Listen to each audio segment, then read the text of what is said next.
सहनावतु सहनौ भुनक्तु सह वीर्यं कर्वावहै तेजस्विनावधीतमस्तु मा विद्विषावहै। ओम शांति शांति शांति। सबको सादर नमस्ते जी। सभी का हार्दिक स्वागत है। सूरत से कुमकुम बहन जी वो एक भजन लेंगे जी। प्रारंभ करिए, अपना ऑडियो ऑन करिए।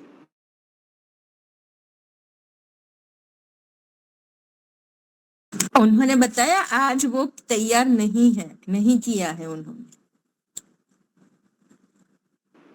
अच्छा, तो और कौन?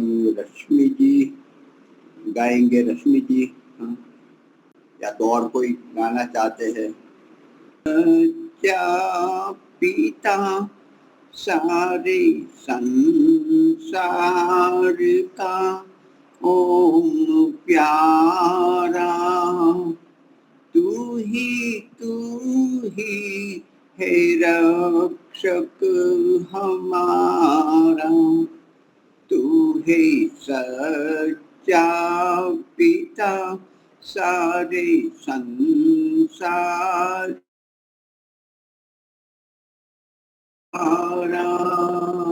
तू ही है रक्षक हमारा।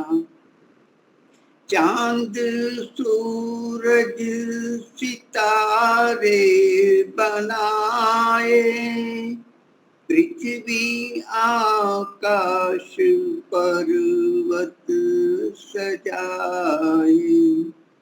चांद सूरज सितारे बनाए, पृथ्वी आकाश पर्वत सजाए।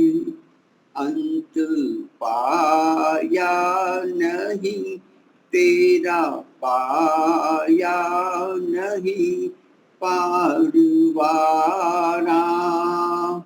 तू ही है रक्षक हमारा। पक्षी गण राग सुंदर है गाते, जीव जंतु भी सर है झुकाते। पक्षी गण राग सुंदर है गाते, जीव जंतु भी सर है झुकाते। उसको ही सुख मिला तेरी राह पे चला जो प्यारा। तू ही है रक्षक हमारा। तू है सच्चा पिता सारे संसार का ओम प्यारा। तू ही है रक्षक हमारा। अपनी भक्ति में हमको लगाओ, पाप दुरितों से हमको बचाओ। अपनी भक्ति में हमको लगाओ, पाप दुरितों से हमको बचाओ। दुखियों कंगालों का और धन वालों का तू सहारा। तू ही है रक्षक हमारा। पाप पाखंड हमसे छुड़ाओ, वेद मार्ग पे हमको चलाओ। पाप पाखंड हमसे छुड़ाओ, वेद मार्ग पे हमको चलाओ।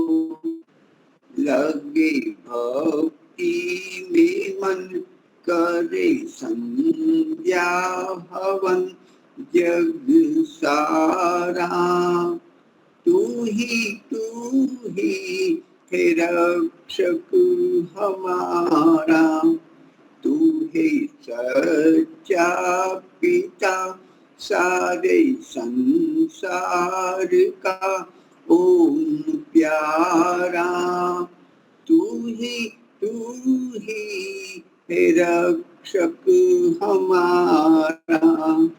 तू ही है रक्षक हमारा।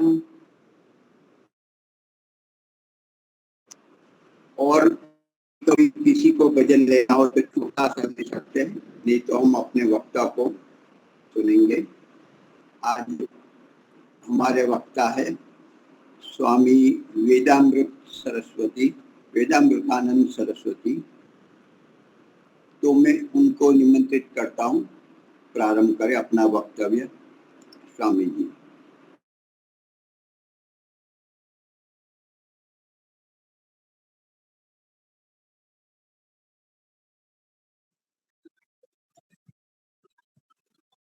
मेरी आवाज आपको मिल रही? हाँ जी, आ रही है स्वामी जी। सबसे पहले सबसे निवेदन है कि श्वास भर के एक बार परमात्मा के निज नाम ओम का जप करेंगे। जरा ऑडियो वीडियो चालू रखिए, वीडियो जरा।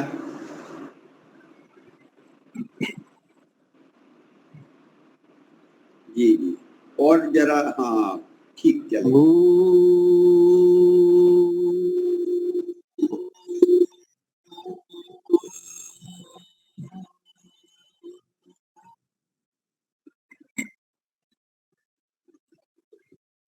ऋग्वेद के 10वें मंडल के 34वें सूक्त का 13वां मंत्र है। उस मंत्र को सब लोग थोड़ा थोड़ा बोल के अपनी वाणी को पवित्र करेंगे।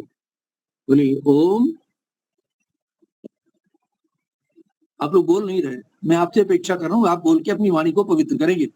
ओम। सभी लोग लगता है सन्नद्ध नहीं है, तैयार नहीं है, क्योंकि ये प्रक्रिया बड़ी आवश्यक होती है।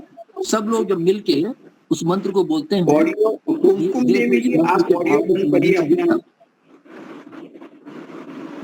ठीक है, बोले ओम। ओम अक्षय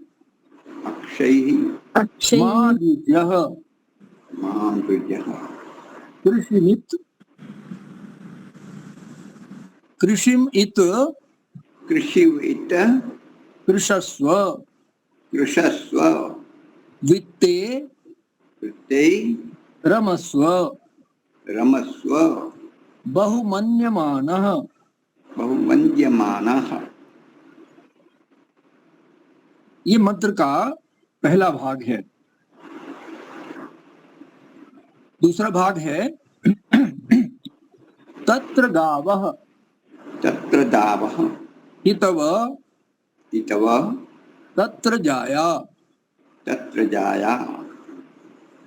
यहाँ जो कितव शब्द है वो जुआरी के लिए आया है। ये जुआरी को संबोधित करके ये बात कही जा रही है। हे कितव, हे जुआरी, जुआ मत खेलो, पाशों से मत खेलो।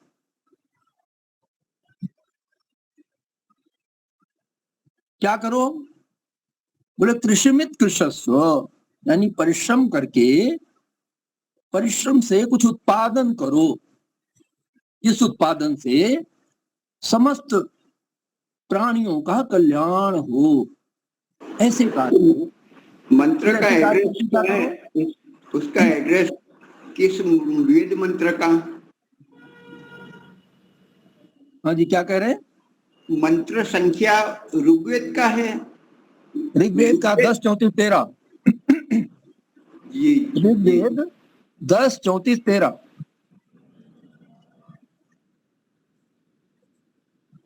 समझ में आ गया? हाँ जी, हाँ जी।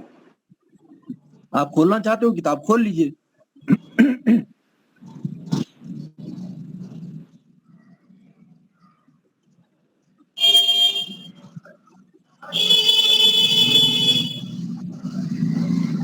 तो जो दूसरा भाग है, तत्र गावः, बोलिए तत्र गावः, तत्र गावः, तत्र जाया, तत्र जाया, तन्मे विचष्टे, तत्मे विचस्ते, सविताय मर्यः। सविता यः। ये मंत्र पूरा हुआ। अब इसके भाव को समझने का प्रयास करते हैं। सबसे पहले क्या कहा, देखिए वेद में दो प्रकार के आज्ञाएं हैं, एक है विधि और दूसरा है निषेध। विधि यानी क्या करें, निषेध यानी क्या ना करें। तो यहां सबसे पहले निषेध की बात कही गई है। हे कितव, हे जुआरी, त्वम अक्षयर्मादिभ्यः, पाशों से मत खेल, जुआ मत खेल, ताश मत खेल, शॉर्टकट में मत पड़।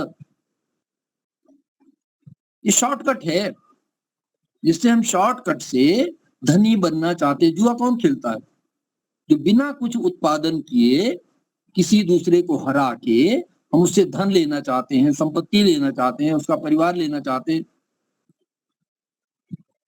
जुआ का सबसे प्रबल उदाहरण इस भारत आर्यावर्त में क्या है, आप सबको पता है? महाभारत। महाभारत जुए पर ही आधारित था।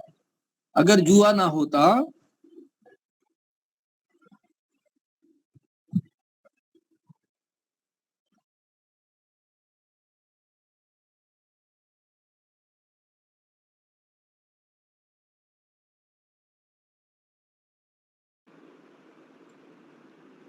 में करें, उत्पादन का कार्य करें, मेहनत करें। पहले क्या कहा गया?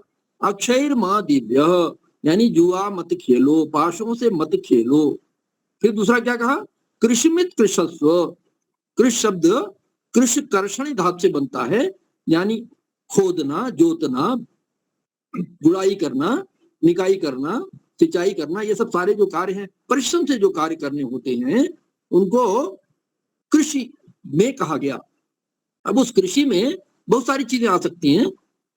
आप देखें, विचार करें तो जितना भी है, जितना भी व्यापार है, जितनी भी फैक्ट्रीज चल रही, जिनको ऋषि शिल्प विद्या लिखते हैं, शिल्प विद्याएं जितनी चल रही हैं, जितने भी पदार्थों की हमें आवश्यकता है, रोटी कपड़ा मकान के अतिरिक्त भी बहुत सारे पदार्थों की आवश्यकता पड़ती है ना। चश्मा है, मुनि जी चश्मा लगाए तो चश्मा फैक्ट्री में बना ना, मेहनत से बना। ऐसे नहीं बना कि किसी ने जुआ खेला और चश्मा बन गया ना, चश्मा परिश्रम से बना। परिश्रम करके तात्पर्य क्या हुआ कि कोई भी किसी प्रकार की धन प्राप्ति की इच्छा बिना परिश्रम किए ना करे। पूर्ण पुरुषार्थ के बाद जो प्राप्त हो, आगे क्या कहा? नित्य रमस्व, जो तुमको प्राप्त हो उसमें मस्त रहो, प्रसन्न रहो। और लगता है कि नहीं, पुरुषार्थ तो हमने ज्यादा के लिए किया था, अपेक्षा हमारी ज्यादा थी, अधिक थी, पर कम मिला। तो इसका तात्पर्य यह है कि आपके पुरुषार्थ में कुछ कमी है। प्रभु का आदेश है कि और पुरुषार्थ करो, ट्राई अगेन, ट्राई अगेन।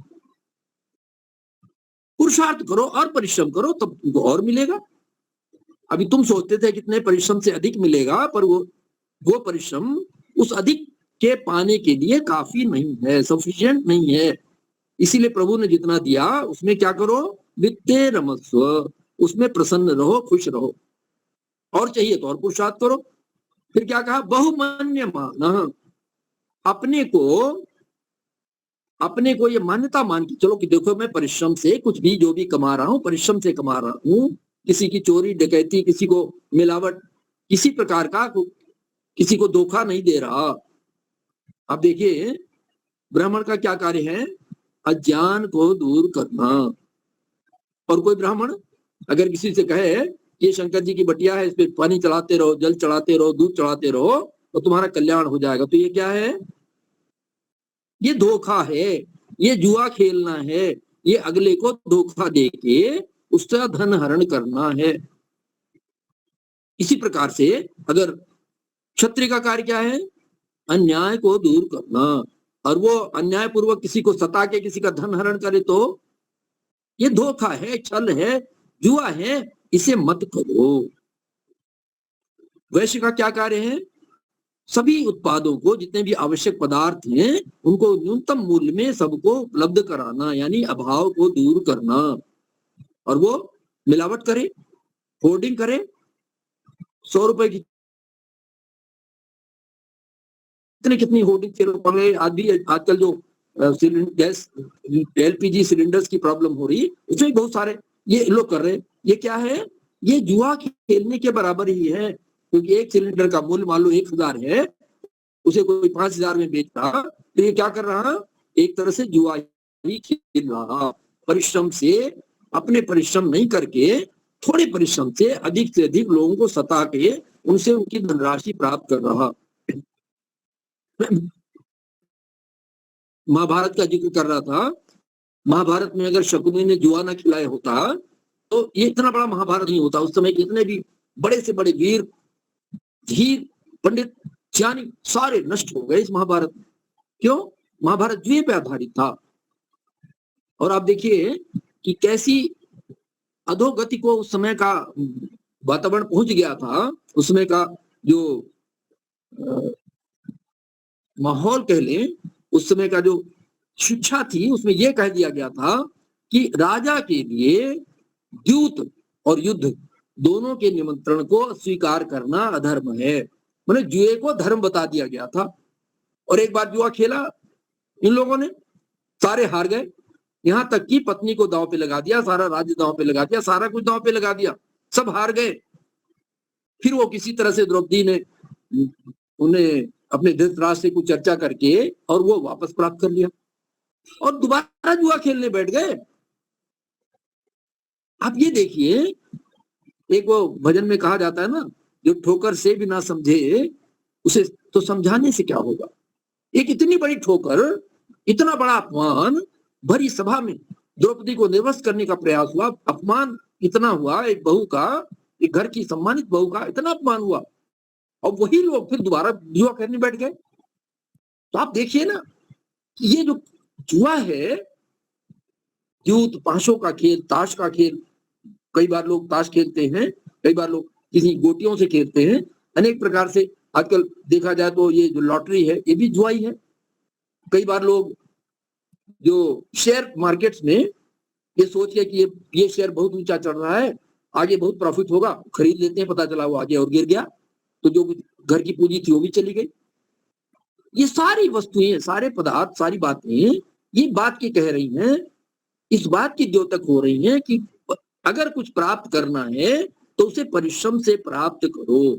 कम परिश्रम करके अधिक प्राप्ति की इच्छा करना ही जुआ है। और परिश्रम करके अगर कम भी प्राप्त हो तो उसमें प्रसन्न रहना, वित्ते रमस्व, यही तप है।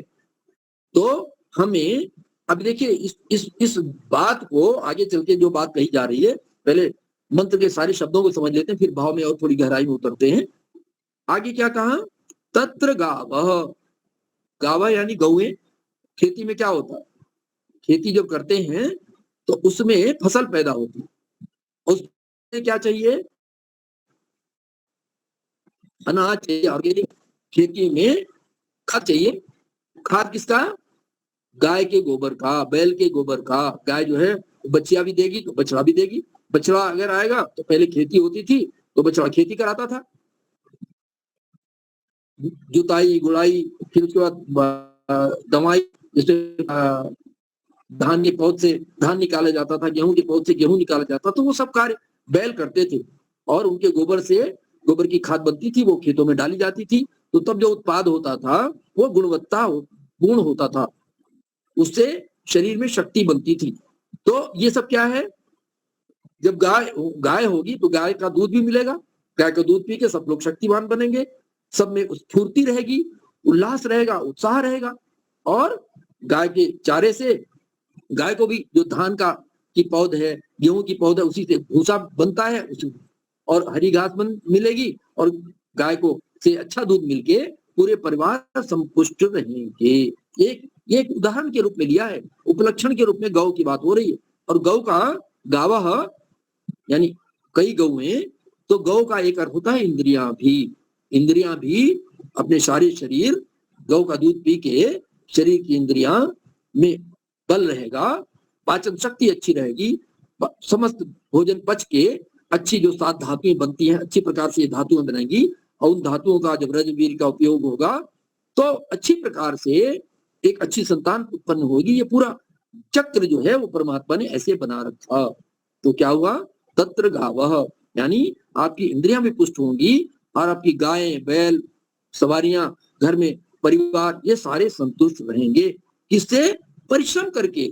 जब परिश्रम करेंगे, मेहनत करेंगे, वर्जिश करेंगे, खूब खेतों में काम करेंगे तो शरीर भी पुष्ट रहेगा, शरीर में बल रहेगा, किसी विधर्मी की हिम्मत नहीं होगी कि आपकी तरफ आंख उठा के देखे। तत्र गावः, फिर क्या है, तत्र जाया, जाया यानी पत्नी, घर परिवार में संतानें होंगी और वो संतान अच्छी होगी, अच्छे गुण कर्म स्वभाव वाली होगी, परिश्रम करने वाली होगी। जब देख रहा है कोई बच्चा देखेगा घर में परिश्रम हो रहा है तो वो भी बड़ा होगा तो वो भी परिश्रम करेगा, तो परिश्रम करने वाला ही होगा, वो भी जुआ खेलने वाला नहीं होगा। जुआरी के घर में जो बच्चा पैदा होगा वो क्या होगा, वो भी जुआ ही खेलेगा, उसका बाप जुआ खेल रहा है।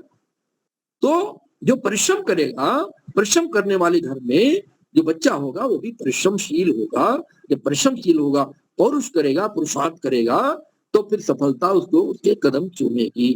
तत्र गावः तत्र जाया, पत्नी भी संतुष्ट रहेगी, प्रत्येक प्रकार से सब संतुष्ट होंगे। और जितना जाया को उत्पादन से भी ले सकते हैं कि प्रत्येक प्रकार का जो उत्पादन करने वाला व्यक्ति वो परिश्रम से ही उत्पादन हो सकता है।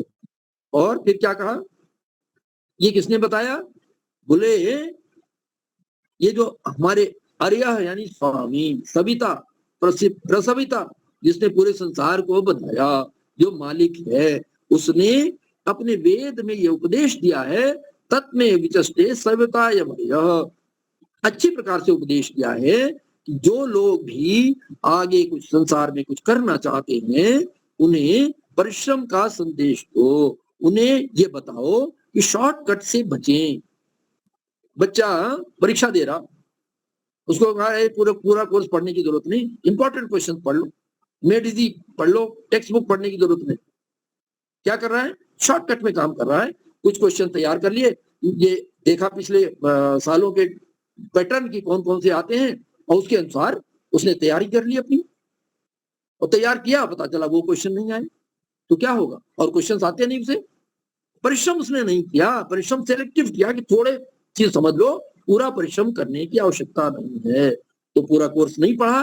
अगर पढ़ा होता तो बाकी जो प्रश्न आए थे उनका भी वो हल कर सकता था। शॉर्टकट क्या हुआ, मेडिजी पढ़ना, थोड़े से क्वेश्चन को तैयार करना, ये जुए की भांति है।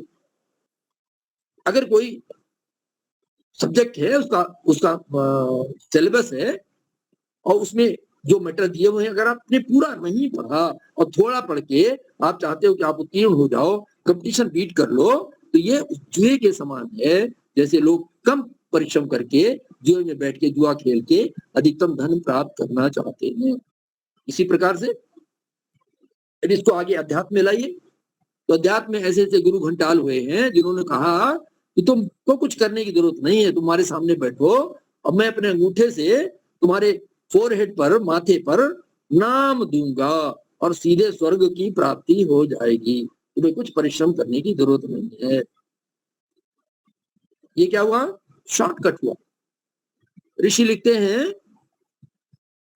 कि ऐसे ऐसे पौराणिक महानुभाव हुए जिन्होंने कहा कि 100 योजन दूर से यानी 400 कोस दूर से अगर गंगा गंगा कोई कह दे तो 7 जन्म के पाप समाप्त हो जाते हैं, पाप कर्म पापों से व्यक्ति मुक्त हो जाता है।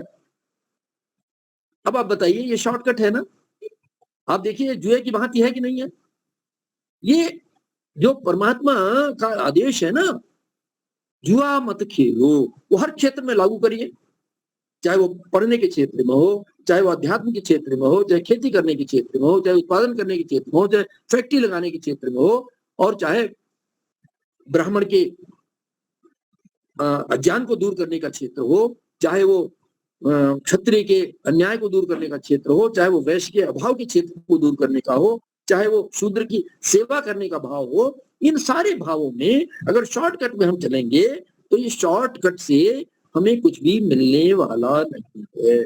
अब और अध्यात्म में चले तो परमात्मा की प्राप्ति यानी मानव जीवन के चरम लक्ष्य की प्राप्ति वो कैसे होगी? बोले अष्टांग योग की साधना करनी होगी। यम नियम आसन प्राणायाम प्रत्याहार धारणा ध्यान समाधि ये लगानी पड़ेगी। अगर हम झूठ बोलते हैं, हम हिंसा करते हैं, हम लोगों से टेढ़ा बोलते हैं, गलत बात करते हैं, चोरी करते हैं, इस प्रकार के सारे पाप कर रहे हैं और हम सोचते हैं कि हम प्रभु के अमृतमयी गोद में पहुंच जाएंगे, मानव जीवन का चरम लक्ष्य धर्म अर्थ काम मोक्ष है उसको प्राप्त कर लेंगे, ये संभव नहीं है।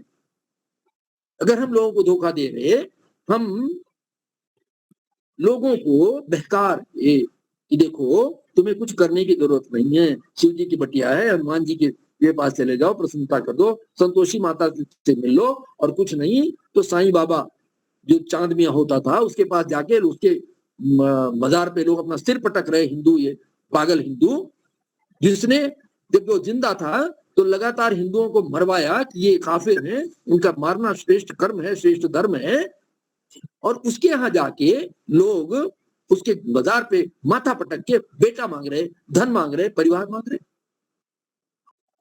ये क्या है? ये अक्षय मां दिव्य, ये सब जुआ है। जुआ मत खेलो। अगर तुम्हें अच्छी संतान चाहिए तो पुरुषार्थ करो, परिश्रम करो, तप करो। अब अगर योगेश्वर कृष्ण का उदाहरण लेते, माता रुक्मिणी ने कहा कि प्रभु मुझे आप जैसी संतान चाहिए। योगेश्वर क्या कह रहे? बोले भाई इसके लिए तो तप करना पड़ेगा। 12 वर्ष तक दोनों अलग अलग रह के और तप किया, और उसके बाद जब मिले संतान उत्पत्ति की इच्छा से प्रभु से प्रार्थना करके प्रभु एक उत्तम आत्मा को हमारे यहाँ हमारे परिवार में भेजो। तो तब जब प्रद्युम्न उत्पन्न हुआ, प्रद्युम्न बड़ा हुआ, तो बताते हैं कि जब प्रद्युम्न और कृष्ण दोनों आते थे तो माता रुक्मिणी को भ्रम हो जाता था कि कौन कृष्ण है कौन प्रद्युम्न। ऐसी योग्य संतान, इसीलिए क्या करना? तप करना है। अब अगर हम गृहस्थी पति पत्नी के शारीरिक संबंध को दाल रोटी की तरह रोज का भाजन बना देंगे, डेली का कार्य बना देंगे, तो न तो पति में शक्ति रह जाएगी न पत्नी में। तो फिर क्या होगा? फिर वो संतानें सारी निर्बल उत्पन्न होंगी, किसी काम की नहीं होंगी। उनमें रोग, क्रोध, जरा भी चिड़चिड़ापन, कोई भी धैर्य, जो धर्म के 10 लक्षण है उनमें किसी प्रकार का लक्षण उनमें नहीं मिलेगा।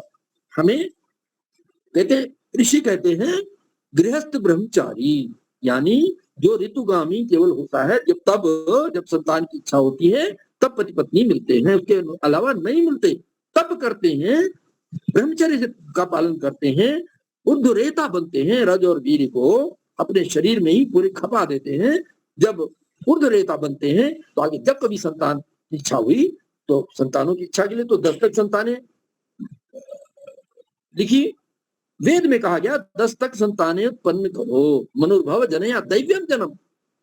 मनुष्य बनो, चिंतन करो, विचार करो, और 10 तक संतानें जिसकी जैसी क्षमता हो, आर्थिक क्षमता हो, भौतिक क्षमता हो, सांसारिक क्षमता हो, मानसिक क्षमता हो, तदनुरूप तो कम से कम 4 तो हो। आजकल क्या है, हमारे हिंदुओं ने एक बात याद आ गई, सरकार ने एक स्कीम चलाई, हम 2 हमारे 2। किसने अपनाया? हिंदुओं ने। फिर आया बस 2 या 3 बच्चे, इसके पहले आया था 2 या 3 बच्चे होते हैं घर में अच्छे। किसने अपनाया? हिंदुओं ने। फिर हम 2 हमारे 2, किसने अपनाया? हिंदुओं ने। फिर आया शेर का बच्चा एक ही अच्छा, किसने अपना हिंदू। और आजकल बच्चे क्या कह रहे, बच्चा ना बच्ची नींद आवे अच्छी। ये क्या है, ये पलायनवाद है। वेद कहता है मनुर्भव जनया दैव्यम जन्म, तुम मनुष्य बनो, पुरुषार्थ करने वाले बनो, और उसी तरह से दिव्य गुण कर्म स्वभाव वाले पुरुषार्थी संतानों को जन्म दो, ताकि इस देश में, पूरे विश्व में सद्गुण, अच्छे गुण कर्म स्वभाव वाले व्यक्ति हो, नागरिक हो। तो उसमें फिर ये मारकाट नहीं चलेगी जो आज ये गुंडई चल रही है पूरे विश्व में, जहां एक दूसरे की धन संपत्ति को लेने की बात। यही है कृष्ण कृषस्व। अब ये बताइए, अगर वेनेजुएला में किसी प्रकार का ऑयल है तो कोई जरूरी है कि डकैती करके ट्रंप उसको ले ले? यही है कृष्ण कृषस्व। हमें अपना नहीं करना, किसी दूसरे के धन पे डकैती करनी। तो ये जो भावनाएं हैं, इस भावनाओं को भरना है कि परिश्रम करना है, पुरुषार्थ करना है। ऋषि कहते हैं पूर्ण पुरुषार्थ के बाद जो भी प्राप्ति हो, व्यक्ति उस पर संतुष्ट रहे। और पूर्ण पुरुषार्थ किए बिना किसी को प्रार्थना करने का भी अधिकार नहीं है। तो यहाँ बात हो रही पुरुषार्थ की। पुरुषार्थ में जो अध्यात्मिक पुरुषार्थ करना चाहता है, जो अष्टांग योग की साधना करना चाहता है, उसे करना पड़ेगा, तब करना पड़ेगा। किसी शॉर्टकट से, किसी बाबा के कहने से, किसी का नाम देने से, किसी के सिर पे हाथ रख देने से, किसी का शिष्य बन जाने से मोक्ष की प्राप्ति नहीं होने वाली। इसलिए कोई भी शॉर्टकट में ना पड़े। जो जो व्यवस्थाएं परमात्मा ने अपने वेद ज्ञान में दी हैं, चाहे वो शिव विद्या की बात हो, अग्नि का सदुपयोग करना है।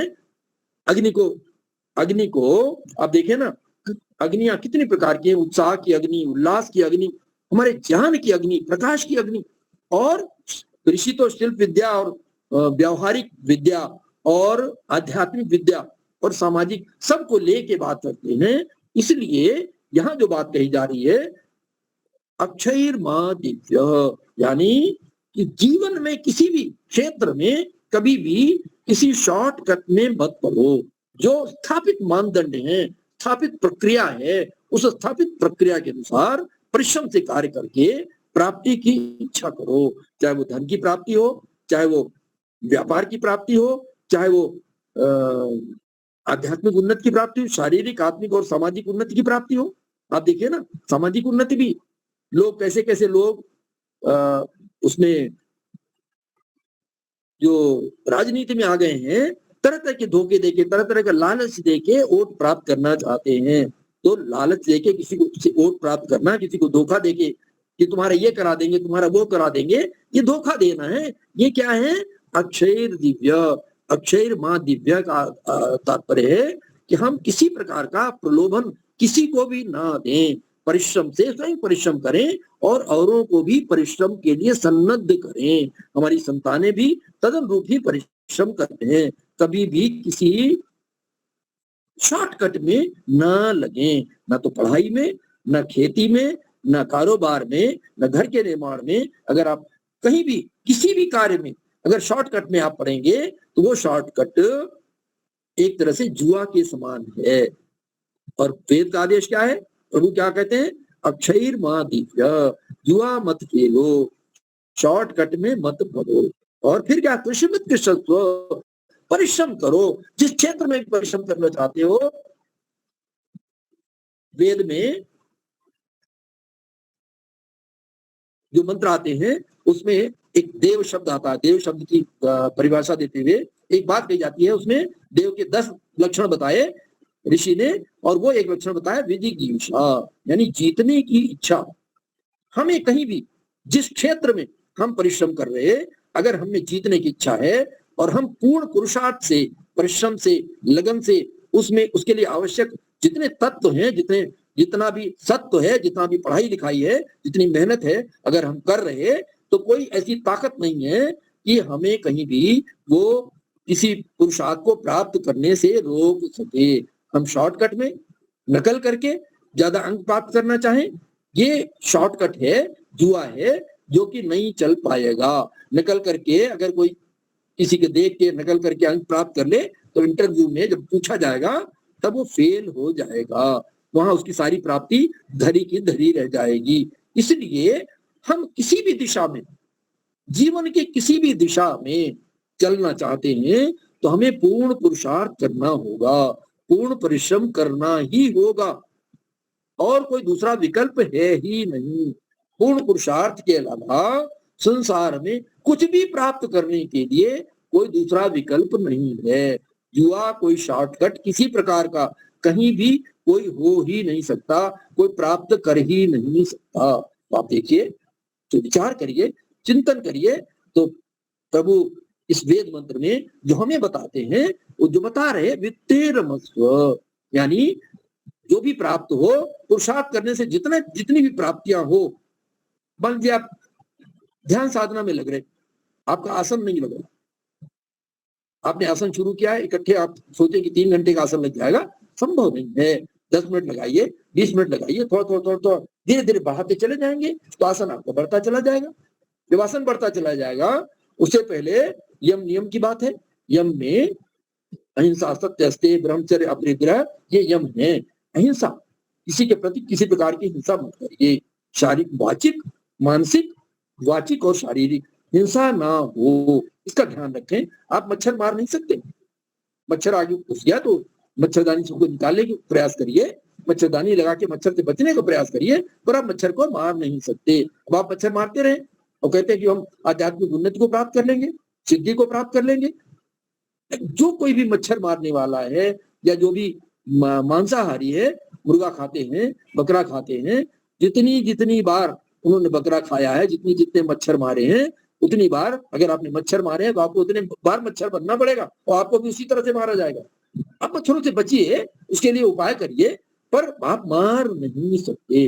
अहिंसा, प्रत्येक प्रकार की मानसिक, मन में भी हिंसा का विचार, वाणी से भी किसी को कठोर बोलना, तो ये जो दोष है वाणी के और मन में और शरीर के, इस सारे दोषों से हमें मुक्त रहना पड़ेगा।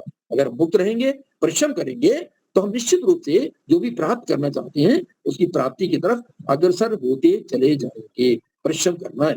अहिंसा, सत्य, अगर हम सत्य पे नहीं चल रहे, जरा सी बात में झूठ बोल रहे, तो आप समझिए कि आपको आगे कुछ मिलने वाला नहीं है। मानव जीवन आपका निरर्थक चला ही जाएगा, क्योंकि इसका पुरुषार्थ जो चरम लक्ष्य है वो है मोक्ष की प्राप्ति, और वो इन्हीं सबसे होगा।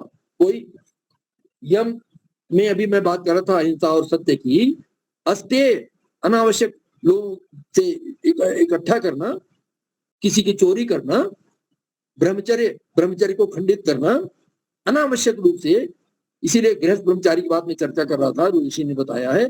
ब्रह्मचर्य यानी ब्रह्म, यानी शब्द ब्रह्म, यानी वेद का पढ़ना, पढ़ाना और सुनना सुनाना। इसीलिए ऋषि ने सब आर्यों का परम धर्म बताया।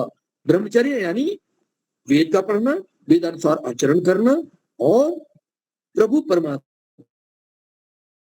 की भक्ति करना, उसकी उपस्थिति को, उसको, जैसे ऋषि ने आर्य समाज के नियम बताया ना, ईश्वर क्या क्या गुण बताए, सच्चिदानंद स्वरूप, निराकार, सर्वशक्तिमान, ये सारे जो गुण बताए हैं, ये सारे गुणों पर अगर ध्यान करेंगे, विचार करेंगे और उसकी सत्ता को पूरी जगह एक एक स्थान पर समझेंगे, उसके सर्वशक्तिमत्व को, सर्वव्यापकत्व को, उसके न्यायकारित्व को समझेंगे, तो जब ये है ब्रह्मचर्य, यानी ब्रह्म, शब्द ब्रह्म यानी वेद को पढ़ना, पढ़ाना और तदनुरूप आचरण करना, और फिर परमात्मा की सत्ता को समझते हुए, परमात्मा की न्यायकारिता, उसके सारे गुणों को समझते हुए तदनुरूप गुणों को अपने में अंदर आधान करना, तो ये ब्रह्मचर्य, अहिंसा, सत्य, अस्तेय, ब्रह्मचर्य, अपरिग्रह, यानी अनावश्यक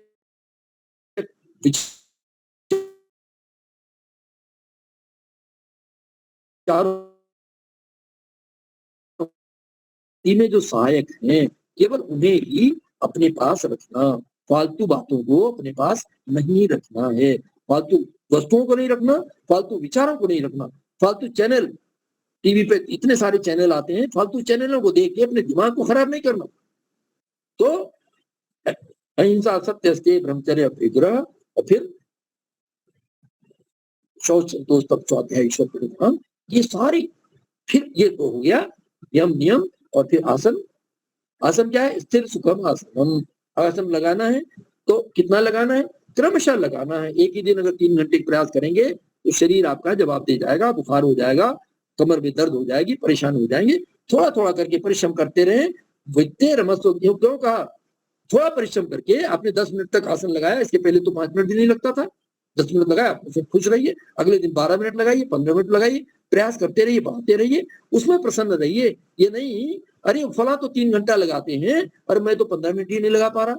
ऐसे कुंठा मत पालिए, निराशाजनक बात मत पालिए। परिश्रम करते रहिए, धैर्य रखिए। धीरज रख धरे सो उतरे पारा। धैर्य रखते हुए और परिश्रम करते हुए अपने को जो भी उपलब्धि हो रही है उन उपलब्धि में संतुष्ट रहते हुए कभी भी असंतोष के भाव को, निराशा के भाव को न आने दें। कवि ने क्या कहा? नर हो न निराश, करो मन को कुछ काम करो, कुछ काम करो। यहाँ भी यह है ना, कृष्णमित कृष्णस्व, कुछ काम करो, कुछ काम करो, जग में रहकर कुछ नाम करो। तो इस तरह से जब आप परिश्रम करोगे तो यहाँ जो बात कर रहे थे हम, नियम नियम आसन प्राणायाम, प्राणायाम करना है। प्राणायाम से क्या होता है? जैसे माताओं के जो जेवर पहनती हैं, आभूषण, वो जब गंदे हो जाते हैं तो वो सुनार के पास ले जाते हैं, सुनार भट्टी में उनको तपा देता है। तो मनुस्मृति में ये उदाहरण दिया, दह्यन्ते ध्मायमानानां दोषानां यथा मलाः तथेन्द्रियाण दह्यन्ते दोषाः प्राणस्य निग्रहात्। प्राणायाम करने से, जैसे भट्टी में तपाने से किसी धातु के का जो गंदगी होती है वो दूर होती है, उसी प्रकार से प्राणायाम करने से हमारे शरीर के, हमारी इंद्रियों के सारे दोष दूर हो जाते हैं। तो मैं प्राणायाम भी करना, यम नियम आसन प्राणायाम प्रत्याहार। प्रत्याहार देखिए कितना महत्वपूर्ण विषय है प्रत्याहार। आहार उसको कहते हैं जब इंद्रियां अपने विषयों में जाके जो प्राप्त करती हैं, जो उपलब्धि पाती हैं, जो सुख पाती हैं, उसको कहते हैं आहार। प्रत्याहार इंद्रियों को अपने विषयों से परांगमुख करना, इंद्रियों को विषयों में जाने से रोकना। इंद्रियां भौतिक हैं तो भौतिक विषयों में स्वाभाविक रूप से उनकी गति होती है। जड़ हैं, जड़ पदार्थों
प्रकारांतर से क्या बात हो गई?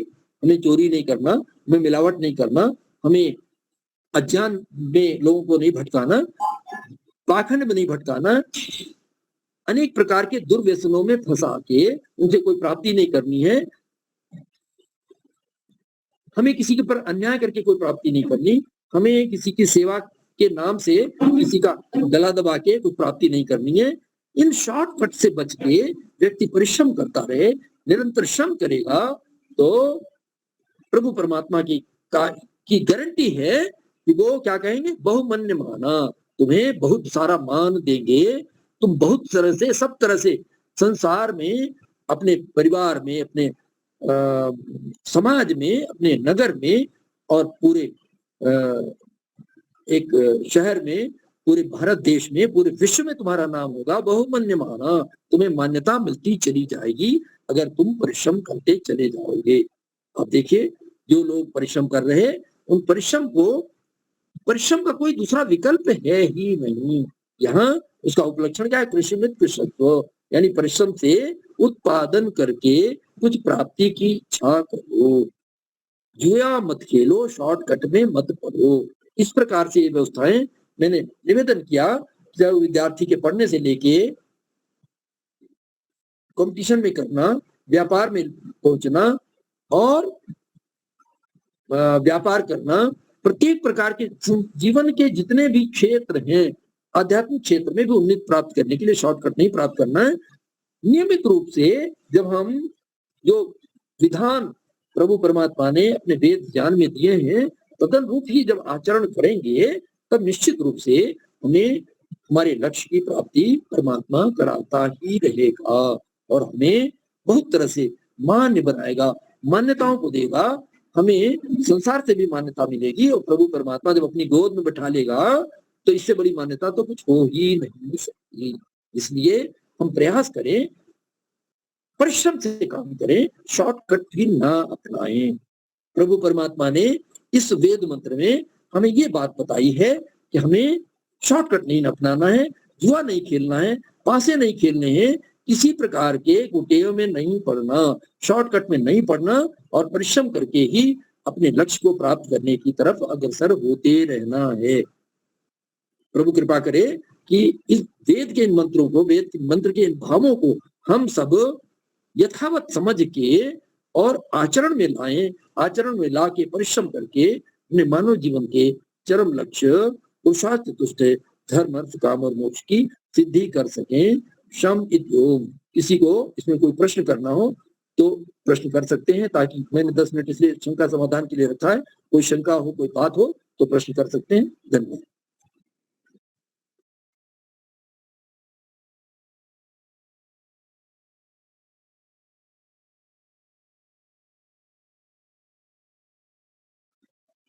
हाँ जी मुनि जी, मौन से काम नहीं चलेगा, प्रश्न करिए। किसी को किसी प्रकार की अगर इस मंत्र से संबंधित ना हो सके, किसी प्रकार की कोई शंका हो तो आप चर्चा कर सकते हैं। चर्चा करने में आपस में कुछ ना कुछ समाधान निकलता है, इसलिए इस पर विचार करें। और नहीं किसी को पूछना हो तो दिन करा दीजिए, एक आध भजन और हो जाए। स्वामी जी, अभी आपने कहा कि अभी आजकल के बच्चे को माता पिता नहीं बनना है, ये भी एक समस्या है। वो बता रहे हैं कि बस हमें बस अपनी लाइफ अपनी तरह से जीनी है। ऐसे समय में क्या करना चाहिए? उनको समझाइए। उनको समझाना ये है कि अगर चारों तरफ विधर्मी फैल गए, ये विधर्मी हम 5 हमारे 50 वाले हैं, और हम कह रहे हैं, हमारा बच्चा कहता है बच्चा ना बच्ची नींद आए अच्छी, नहीं चलेगा। चारों तरफ विधर्मी हो गए तो तुम्हारा तो गला काट देंगे, तुम्हारी पत्नी को उठा ले जाएंगे। एक भी बच्चा नहीं है तो ठीक है, खत्म, तुम्हारी कहानी खत्म। तुम्हारा जो कुछ भी है, जो भी तुमने कमा के इकट्ठा किया है, वो सब वही खत्म हो जाएगा। तुम्हारी तो गर्दन काट देंगे, तुम्हारी पत्नी को उठा ले जाएंगे, फिर क्या दुर्गति होगी ये सोच लो।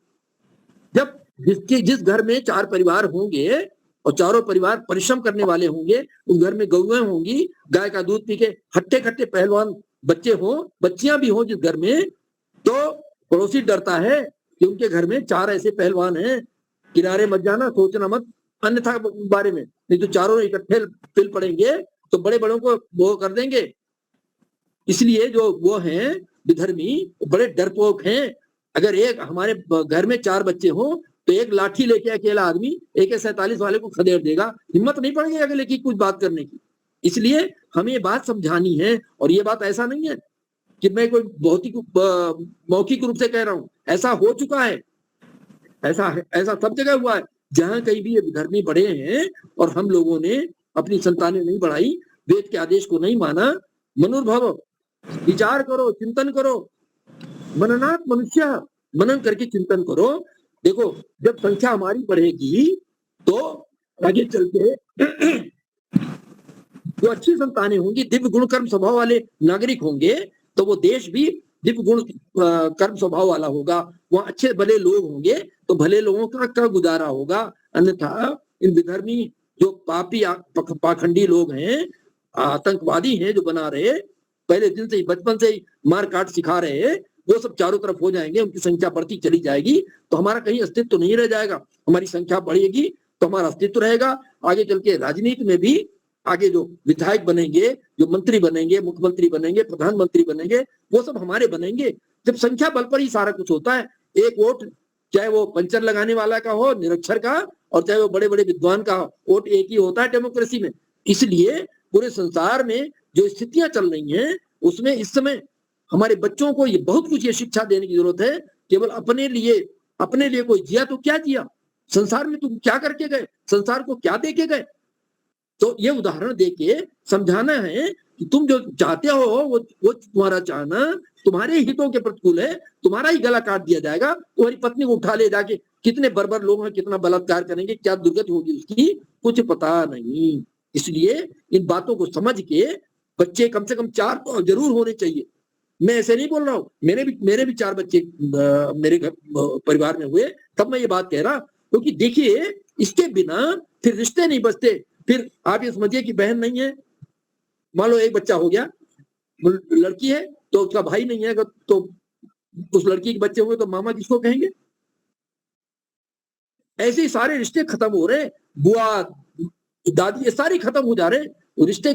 और केवल रिश्तों की बात नहीं कर रहा, जब संख्या बल हमारा नहीं होगा, अच्छे लोग परिश्रम करके पुरुषार्थ करके धन कमाने वाले नहीं होंगे, अच्छे गुण कर्म स्वभाव वाले वैदिक धर्मी नहीं होंगे, तो फिर ये समाज कैसा चलेगा। समाज तो आप देखो ना पाश्चात्य में हो क्या रहा, जहाँ वैदिक धर्म नहीं है तो आप देखो ना पूरा एक देश दूसरे से लगा पड़ा है, कई वर्षों से निरंतर नरसंहार चल रहे हैं। उसका कारण यही है, तो वो इस बात को समझते नहीं, वो केवल बस अपनी संपत्ति हड़प करके कितना इकट्ठा करना है, जुए से इकट्ठा करना, डकैती से इकट्ठा करना, चोरी से इकट्ठा करना, सीनाजोरी से इकट्ठा करना, इसमें लगे हुए हैं। सब तरफ ये मारकाट जो चल रही है उसका सबसे बड़ा कारण यही है। तो हमें ये देखना है कि अगर हमारे बच्चे भी अगर आगे नहीं बढ़ेंगे, इसमें नहीं चलेंगे, तो आगे चल के यही दुर्गति उनकी होनी। ये समझाना पड़ेगा, ये हमारा सबका कर्तव्य है। हम तो बूढ़े हो चले, पर हमारे अपने बच्चों के बच्चों को ये समझाना हमारा परम कर्तव्य है। नहीं समझाएंगे तो निश्चित रूप से उनका जीवन आगे चल के नरक ही होने वाला है, कोई सुख उनको मिलने वाला नहीं। हाँ जी, धन्यवाद। बहुत बहुत धन्यवाद स्वामी जी। मैंने आपको कल याद दिलवाया कि आप बहुत काल से आए नहीं, तो आप हमें वक्तव्य देने की कृपा करें, तो तुरंत स्वीकार किया और आज हमें सुनने का लाभ प्राप्त हुआ। खूब खूब धन्यवाद।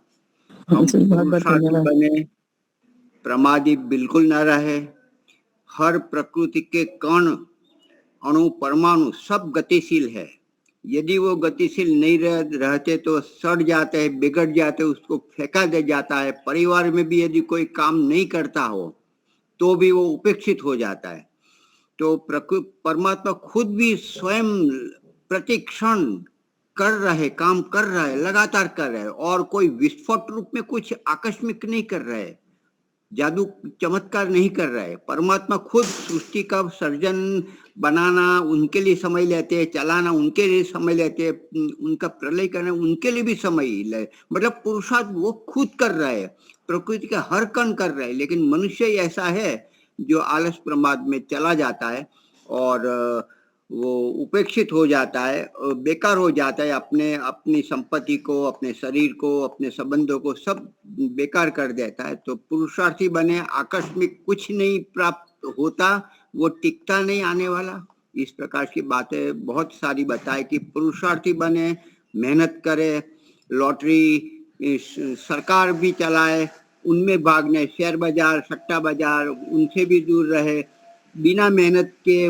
मंदिर में जाकर कुछ मांगना, अपने गुरु जनों का आशीर्वाद हाथ रखने से, अपने घर में प्रवेश करवाने से हो जाएगा, ऐसा भी मानना ये भी गलत है। पुरुषार्थ सब करे और ईश्वर की आज्ञा का उस प्रकार से पालन करें। बहुत बहुत धन्यवाद। हमें आज एक बड़ी अच्छी संस्था वर्षों बाद में गया, राजेंद्र नगर, यहाँ शामळाजी नेशनल हाईवे है, हिम्मतनगर से लगभग 30 किलोमीटर